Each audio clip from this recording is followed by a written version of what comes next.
Buenos días, buenas tardes, buenas noches a la hora que estéis viendo esto o escuchando, aunque estaría mejor verlo porque son diapositivas.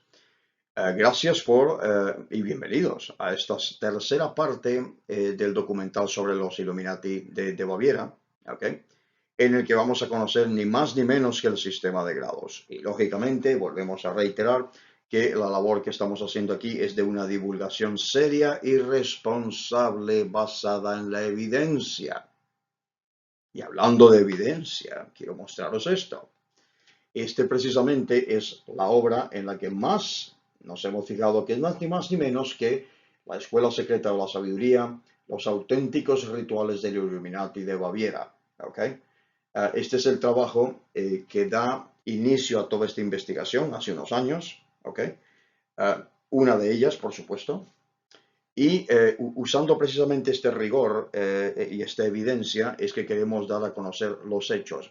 No estoy diciendo la verdad. Cuidado, mucho cuidado con que dice, tenemos que saber la verdad. Cuidado con esa expresión. Los hechos. No seamos esotéricos aquí. Ya suficiente de esotérico tienen estas cuestiones. Seamos mucho más prácticos al respecto. Y como tal vamos a empezar conociendo la estructura de grados del Illuminati de Baviera. La estructura de 12 grados. No, no son 13 grados, son 12 grados. Son 12 grados nada más, porque hay alguien que hay personas escribiendo y diciendo cosas que hablando de 13 grados. Bien,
mundo que no está dentro de los templos o eh, eh, dentro de muros, ¿no? Que ellos no, que ellos no accedan a información que no pueden procesar y que de procesarla necesitarían ayuda para ello. Por mí el ciego puede ver. Ahí ya la primera gran enseñanza hacia los binervales. Vale, aquí hay otro, aquí hay otro chiste. Ese es un chiste buenísimo. Lo siento mucho. Tenía que ponerlo. Tenía que ponerlo. Primero que todo, voy a aludir a vuestros poderes de observación, a ver si es que yo me he equivocado. Ok. Dice el ritual, Iglesia Minerval, apenas el principio. Dice, y cito, ahora observe, traducido al español por primera vez, ahora observe la pirámide. Este es el símbolo de nuestra ilustre orden, dando grandes pasos hacia su finalidad. Solamente si sus miembros unen sus fuerzas trabajando hacia su logro, para honrar al supremo arquitecto y la felicidad del mundo. Ok, la pirámide es esa. La pirámide del Illuminati de Baviera es esa. ¿A vosotros os parece que esa pirámide que veis ahí se parece a esta? No sé. A ver si es que yo estoy equivocado además. ¿Se parece? Ah, no. Vale. La veremos con más profundidad más adelante. Y continuando entonces con la iglesia Minerval, aquí tenemos una de las escenas del documental Iluminado, que es ya de está en la información está en los créditos, especialmente en el primero de los vídeos de este documental. Y ahí tenemos, digamos que la escena que lo que está ocurriendo ahí es el juramento de un novicio, en este caso, está tomando el juramento frente a un oficiante y podemos ver cómo digamos que ese símbolo, porque no es un ídolo, es un símbolo que está ahí a la izquierda, ese búho con cabeza de gorgón, de alguna forma, está también en el trasfondo de esa iglesia minerval, lo cual tiene todo el sentido del mundo. También volvemos a hacer alusión al arco y las flechas como hamartia, que es como le llamaban hamartia, es como le llamaban los griegos esta cuestión de que está relacionada con la noción del pecado, el pecado no como una transgresión, sino como no dar en el blanco, no hacerlo como se debe hacer, en ese sentido. Y entonces,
Esto viene a esta información, esto está traducido al español, que nunca lo había sido. Esta traducción soy yo el responsable de la misma, por tanto, si me he equivocado, soy yo el responsable. Bien.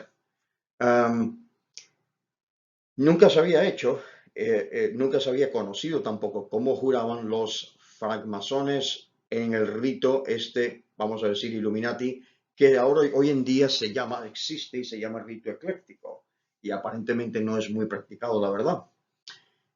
Algunas de las líneas que vemos en este juramento, ¿no? Le tapan los ojos, tiene que hacer el juramento, ese tipo de cuestiones.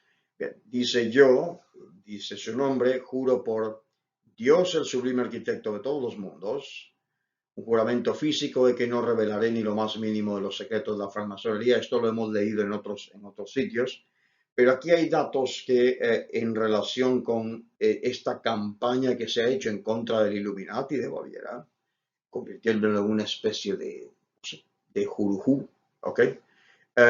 Os remito a las líneas que están marcadas. Por ejemplo, dice ahí justo en el medio, dice, me comprometo a ser compasivo, benevolente y prójimo de todos los hombres, y especialmente con mis hermanos, a permanecer fiel a la religión cristiana con la que crecí, a la nación en la que vivo y a ser de buena moralidad, etc.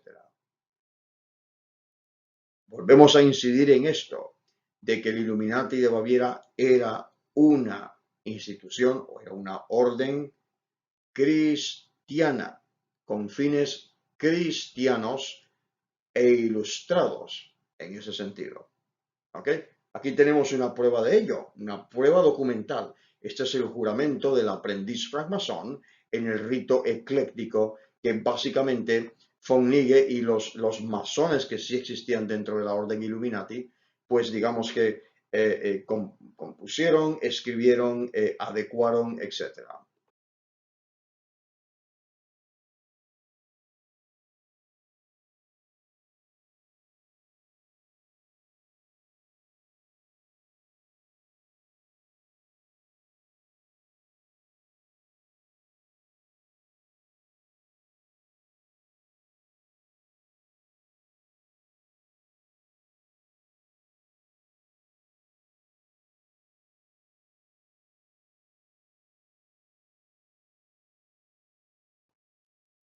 Y entonces, por ejemplo, aquí llegamos, esto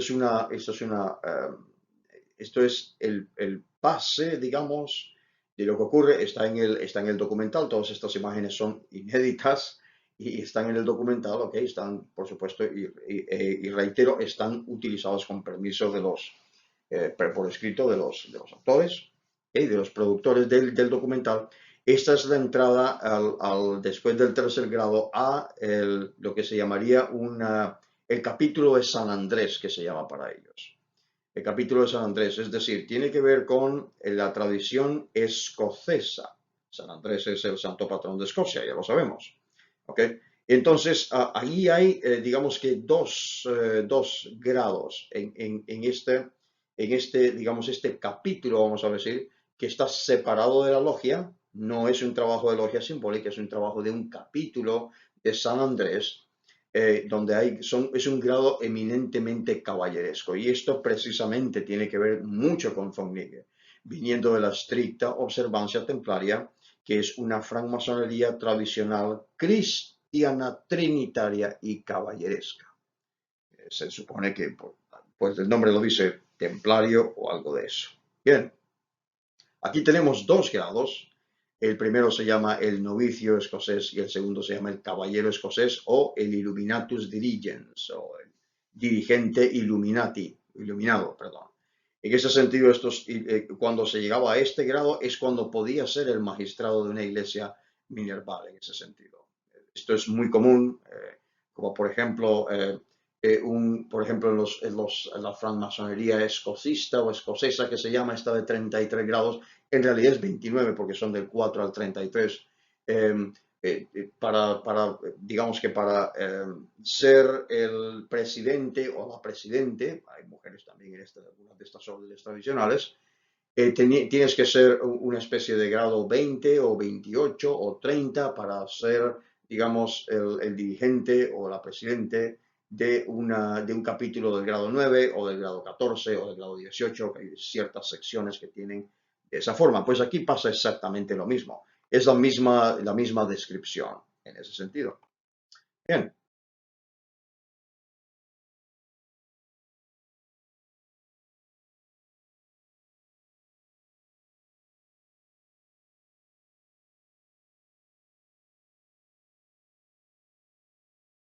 que vemos ahí con la divisa en latín perit ut vivat, que significa perece para vivir, precisamente porque es un ave fénix, es muy propicio para ello. El fénix es este símbolo de los novicios escoceses en ese sentido. Estos novicios escoceses y estos dirigentes illuminatis luego, pues digamos que tienen el mismo, aparentemente el mismo cuerpo de conocimiento que tendrían ahora una orden que viene del el ancestro, esto es tremendo, la historia es muy enrevesada, pero esta estricta observancia templaria luego se transforma en el rito escocés rectificado, ¿ok? Sobre esos años más o menos. Y entonces este rito escocés rectificado tiene un cuerpo aparte llamado los CBCS o Caballeros Bienhechores de la Ciudad Santa, que existen hoy en día. Nuevamente es un grado caballeresco, cristiano y trinitario. Trinitario significa que no es cualquier cristiano, tampoco. Es un trinitario, quiere decir esto de la Santísima Trinidad de los cristianos, ¿no? Padre, Hijo, Espíritu Santo, etcétera. Muy bien. Y tendremos, por supuesto, la joya, es un dibujo de la joya que usaban el último grado de ese capítulo escocés o capítulo de San Andrés del sistema masónico de la segunda clase, que es 1, 2, 3, la segunda clase, que es la francmasónica dentro del Illuminati, y bueno, podemos ahí detectar, por ejemplo, esas letras hebreas ahí que son Yod, He, Vav, He, son las letras que se supone que pronuncian, o la forma de pronunciarlo es el nombre que a Moisés le dio su Dios con la zarza ardiente en el monte Sinaí, etcétera. Y bueno, se supone que la pronunciación de estos vocablos es sagrada y es incluso desconocida.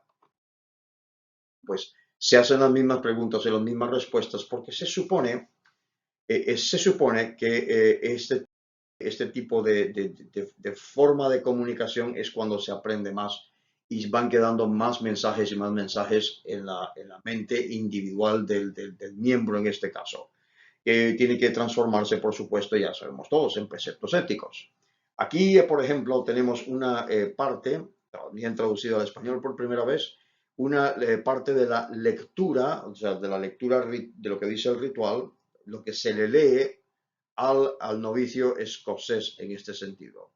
Y dice así, la orden os proporciona esta agudeza visual, este grado de iluminación, ante vos la imagen de este espejo que es la vuestra. El autoconocimiento es el espejo mágico a través del cual podréis leer las almas de otros. El camino hacia el corazón de otros hombres comienza en vuestro propio corazón, por tanto, empezad por vos mismo. ¿Acaso creéis que en el interior lucís igual que en el exterior? Estudiad vuestra fisionomía frecuentemente, diariamente, a cada hora. Constantemente descubriréis nuevos rasgos y aprenderéis a juzgar a otros por esos rasgos. Cuán hermoso y sorprendente, cuán espantoso puede resultar con el tiempo contemplar el corazón humano al desnudo. Noche te ipsum, o conócete a ti mismo en latín. Muy bien, muy llamativo, la verdad, esta forma de encontrar la identidad de uno mismo en los demás, empezando por la identidad de uno mismo. Y esa correlación que forma de verdad la identidad de una persona, que no solamente conociéndose uno solo, sino cuál es la imagen que los demás tienen de los demás. Interesante.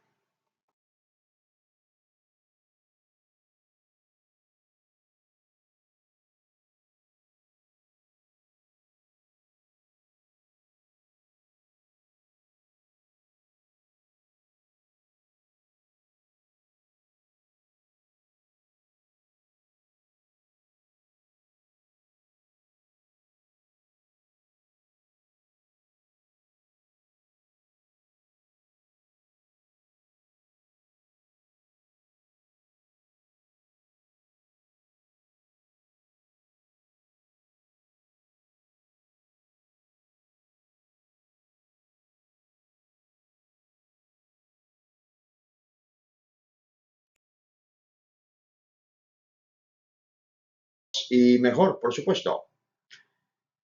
Aquí tenemos, por ejemplo, a uno de los oficiantes haciendo una especie de signo de atención, o ellos le llaman también signo de orden o signo de atención, etcétera.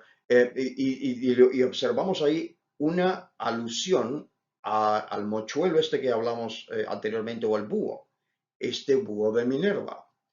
Dice, solo quien ve con los ojos del ave de Minerva, trabajando bajo la protección de ese benevolente orbe, seguramente los encontrará. Aquí vemos el signo de este grado, ¿no? Es el dedo índice de la mano izquierda apunta hacia arriba y está apuntando, según dice su ritual, a... Y así llegamos al último grado masónico del sistema, del sistema Illuminati, vamos a decir, lo que sería la segunda escuela. Ya tenemos, primero teníamos, ¿no? Recordamos la iglesia minerval, luego venía la orden masónica dentro del sistema Illuminati y luego viene algo más. Fijaos digamos que en la bienvenida que se le da al grado de iluminado, el caballero escocés.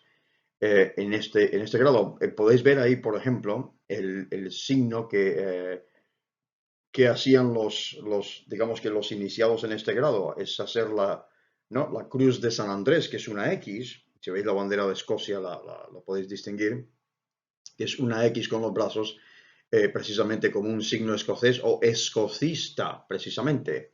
Dice ahí, para los que estéis escuchando y no estáis viendo la pantalla, dice, feliz sea quien atraviese este umbral sagrado, os damos la bienvenida, bendecid por siempre el día en que os abrimos la puerta, a través de la cual solo hombres sabios y honorables pueden entrar. Ya sabemos que esto es un grado masónico caballeresco cristiano, ¿no? Esto es lo que está detrás de estas palabras. Aquí veréis parte de la ignota Santa Legión unida por lazos inseparables para luchar por la humanidad. Muy de caballería esta cuestión.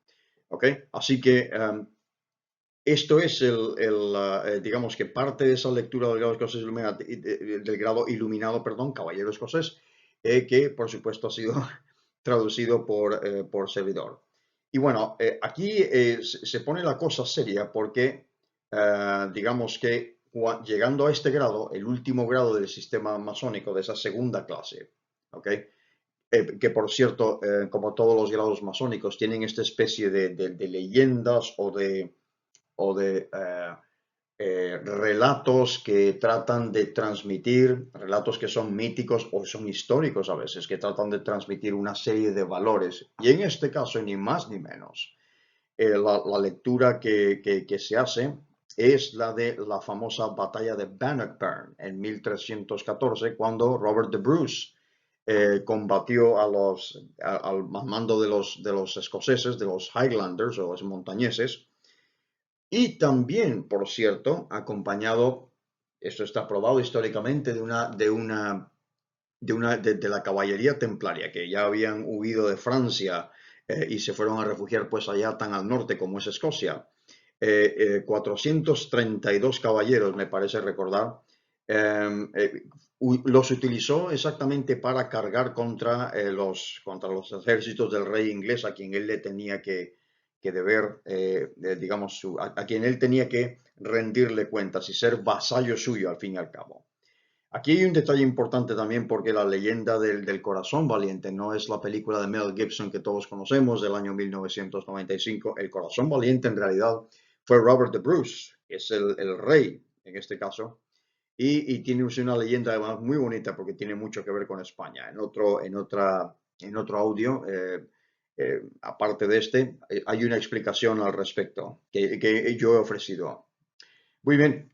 Aquí también se pone seria la cosa en este grado porque a partir de este grado o llegando a este grado, estos son los hermanos o miembros masones con este grado que entonces ya pueden salir a ser de espías, porque ya sabemos perfectamente bien que el Illuminati de Baviera es una academia, perdón, es una sociedad académica secreta que empieza a infiltrar logias masónicas para entonces llevar su propio ritual y sus propios valores y su propia ritualística, como he dicho, llevarlos y entonces transformarlo desde dentro o captar miembros de estas logias de la estricta observancia templaria principalmente para que vengan al Illuminati. Entonces, y los usa con miembros que están ya en este grado. ¿De acuerdo? Entonces, lógicamente aquí es donde termina la segunda clase y vamos a conocer entonces la siguiente clase, que es la clase mistérica. ¿Algún detalle más?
Por ejemplo, tenemos ahí en el siguiente grado de estos misterios menores, en este caso sería el 10º grado, el Illuminati, toda la serie de las tres clases, como digamos que este oficiante o este hierofante, vamos a llamarle, o venerable maestro, como le llaman los masones a este tipo, o poderoso maestro.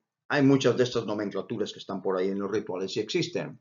¿Y cómo está señalando la muerte? Está señalando a una tibia con importante detalle, a un cráneo que no tiene la mandíbula inferior, es alguien que no habla, es alguien que tiene un secreto, por lo tanto la mandíbula inferior está ausente.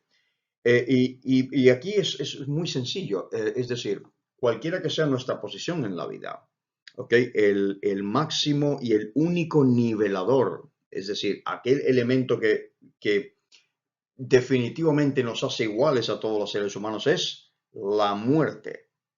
Y precisamente es la muerte, la presencia de la muerte, en este caso, el que éticamente trata de enseñarle a estos adeptos o a estos iniciados en estos altos grados que precisamente, supongo que no se le vaya un poco la cabeza, que al fin y al cabo tú vas a llegar a donde todo el mundo llega, que es a la muerte. De lo que se trata, una iniciación espiritual de lo que se trataría, es que tú vivas tu vida lo más intensa y productivamente posible para que a la hora que llegues a ese fin que todos vamos a tener, o no, a ese fin que todos vamos a tener, lo hagas honorablemente de alguna forma. Estés satisfecho de tu trabajo, recibas, como dicen los masones mucho, recibas tu salario, recibas tu estipendio de alguna forma.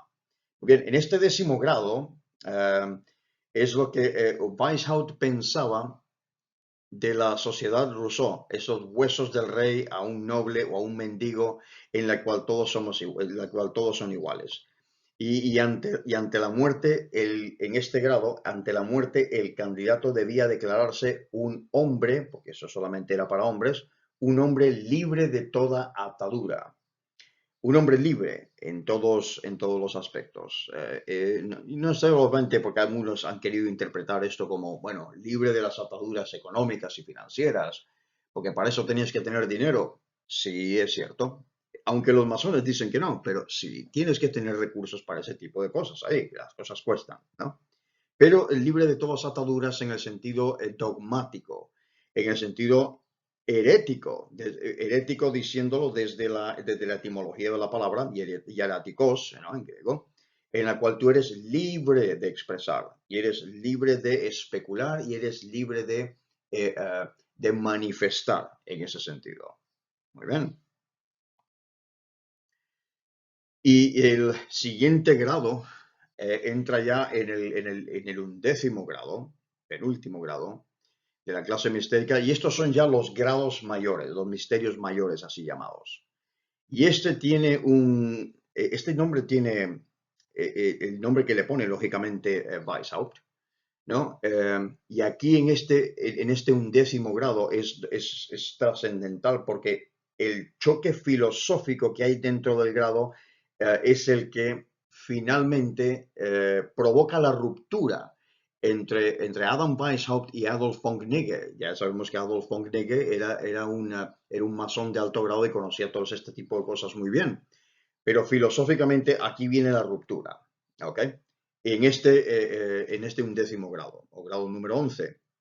Y penúltimo, se llama el grado docetista. Y cuando uno investiga un poco, dice, bueno, ¿qué es docetista? Bueno, eso es un adjetivo de docetismo en este caso. ¿Y qué es eso? Pues, para los que no estéis viendo la pantalla, el docetismo es una doctrina o creencia gnóstica, que es al fin y al cabo cristiana, gnóstica del siglo II de la era común, en la que el cuerpo de Jesucristo no era real, sino un fantasma, o que si era real era de una sustancia, una especie de sustancia celestial por lo que los sufrimientos de la cruz eran solamente aparentes.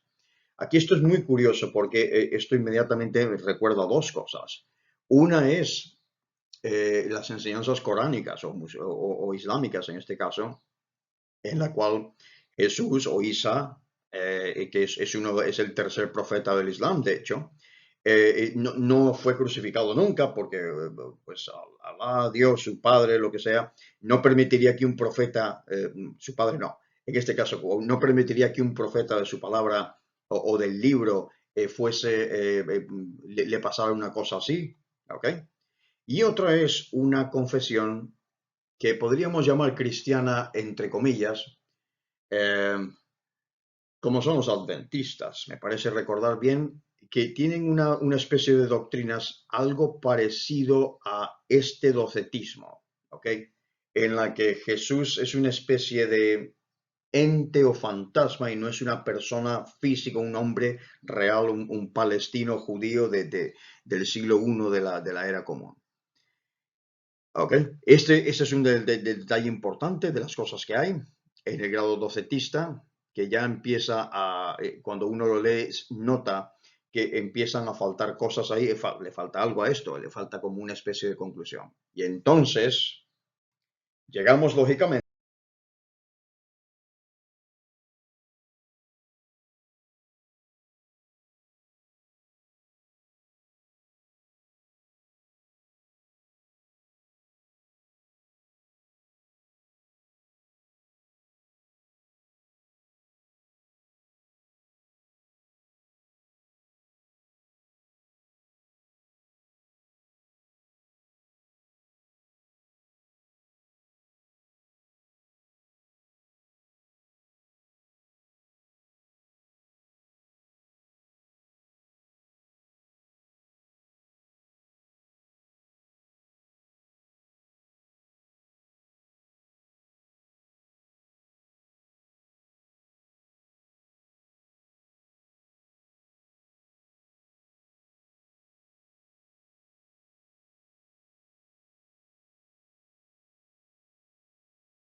Y bien, más cuestiones de este grado docetista, ¿ok?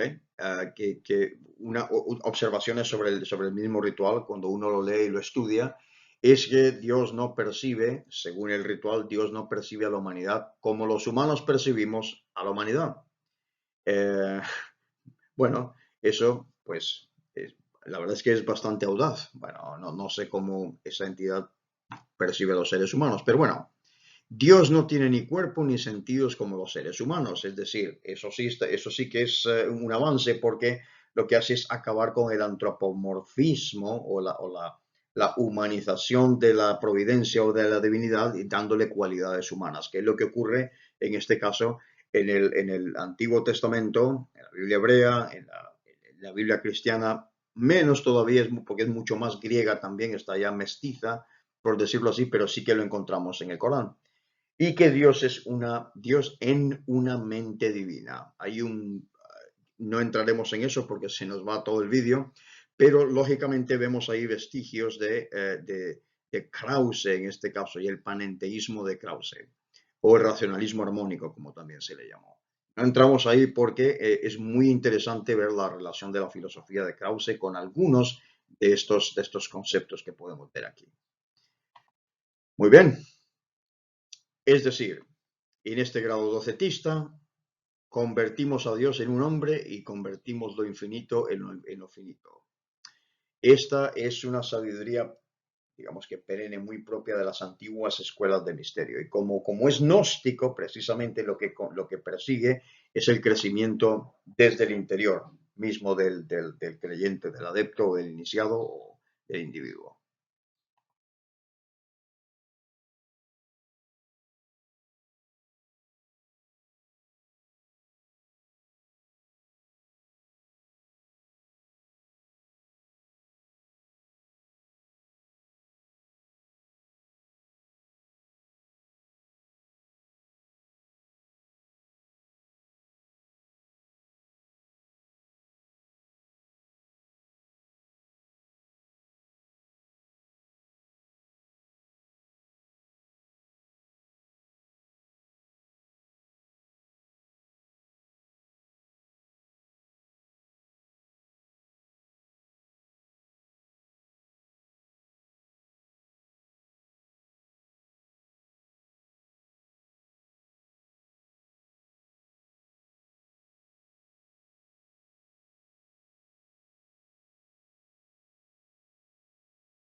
Por lo tanto, algunas conclusiones que uno puede sacar de todo este sistema Illuminati son las siguientes para las personas que no están viendo, pero sí están escuchando.